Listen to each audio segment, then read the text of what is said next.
Car payment is due in 4 days, y'all. I have only $2 on my Chase account, y'all. Long as my bitches love me, my bitches love me, my bitches love me. Yeah, I believe in life, sometimes you have to take a risk. And that risk was me willing to give him my car keys. And I just met him on TikTok, y'all. He said he was willing to help me out. And I was like, at this point, let me just get the help. And I feel like, low-key, my car payment is due in 4 days, y'all. I have only $2 on my Chase account, y'all. And it's the 15th. My car payment is due on the 19th of every month. And I don't get paid until next week. So it's like, how am I going to even, I don't know. So I want to start here. Why? You seem to be an adult. You got your hair done. You got on nice jewelry. Could be fake, could be real. Doesn't matter. But why?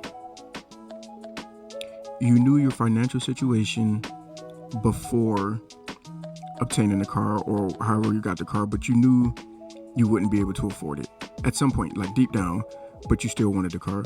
Like, this is what we do. We can't get with delayed gratification. That's just something that we do not sit well with. By we, I mean just people in general. It's a discipline that you have to teach yourself, because we are selfish creatures in general. You have to be taught to share. You have to be taught not to be nice, but you have to be taught certain things, and delayed gratification is one of those things that we have to be taught by ourselves, to ourselves. Or else we'll be like this lady. She, like she said, she has a car payment due in 2 to 4 days. I don't remember that quick, but she only has $2. That's nuts. You knew you couldn't afford it. You should have waited. Hindsight. But I'm sure this isn't the first time. I don't know this lady, but habits, you know what I'm saying? Behaviors, patterns, all of these things lead me to believe that this isn't her first time. Maybe she'll talk about it. Let's see. Oh, yeah. And I don't want to use the GoFundMe money until I get enough to be able to put a chunk of money towards my principal. So I'm just going to leave it up there.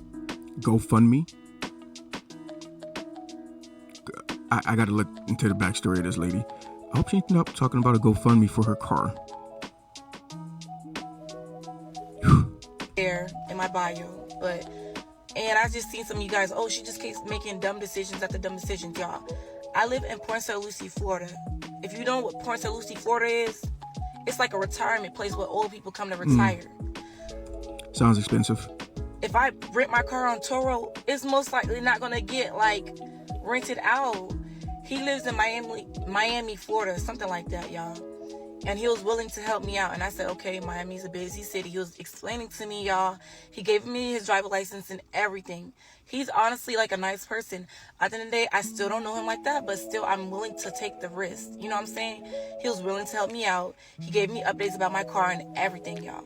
I'm going to pick up my car in the beginning of April, y'all. But this month, I really cannot afford my car payments at all. I don't have any options left, and my dad is too greedy. He's not gonna give me the money. He's not gonna give me $1,200 to put toward my car payment, y'all. There's only 1 second left.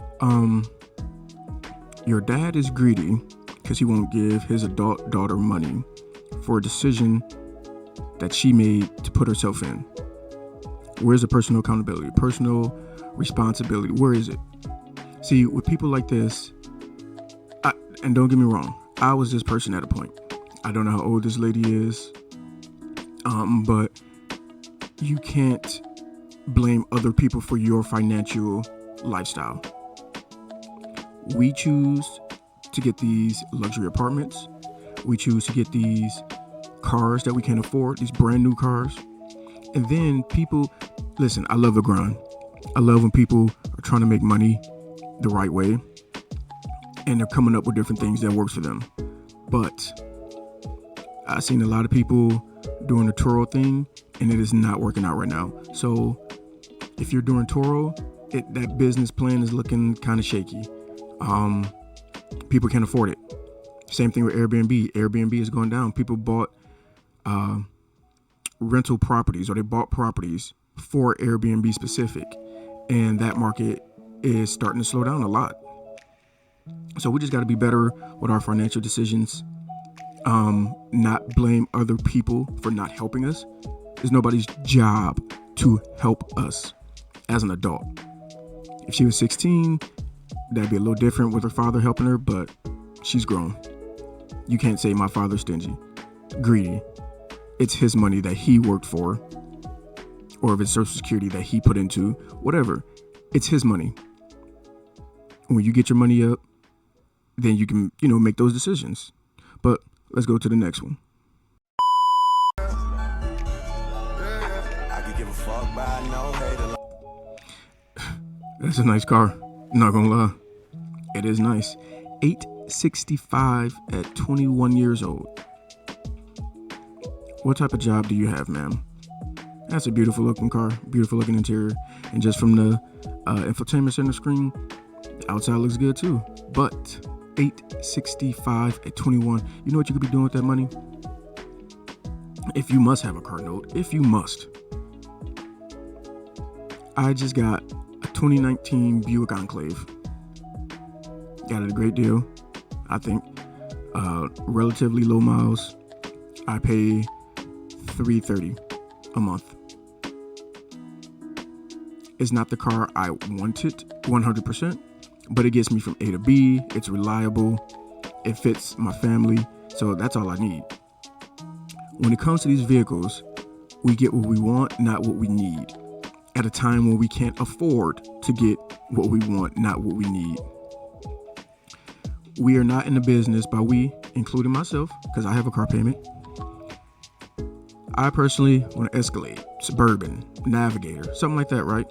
I have a big family. A lot of kids. 3 kids. But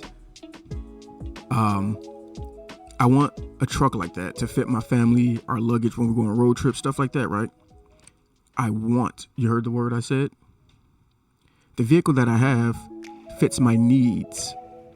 Once we start understanding our wants and needs, then we won't be making decisions like $865 a month for a Mustang. $865. I keep saying this, it's crazy. For a sedan. A coupe. Even worse. Anyways. We have to prioritize wants and needs. Once your needs are met, you can save for your wants. But we always put our wants ahead. And it affects us. Financially, we are struggling. And I'm going to keep saying we. I am not currently struggling. I learned these lessons. I had to go through them just like y'all. But I'm hoping that these videos that I'm making can, show, we're talking about this, leave your thoughts in the comment section. But $865 for a car note, we talk about wants and needs. I went through the same thing at a younger age.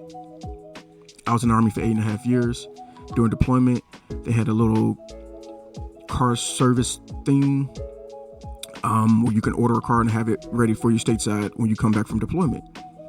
And I did that, and I had that car for a while, but I could afford the car. It was a struggle, so I really couldn't afford it. And that brings me to this point right here.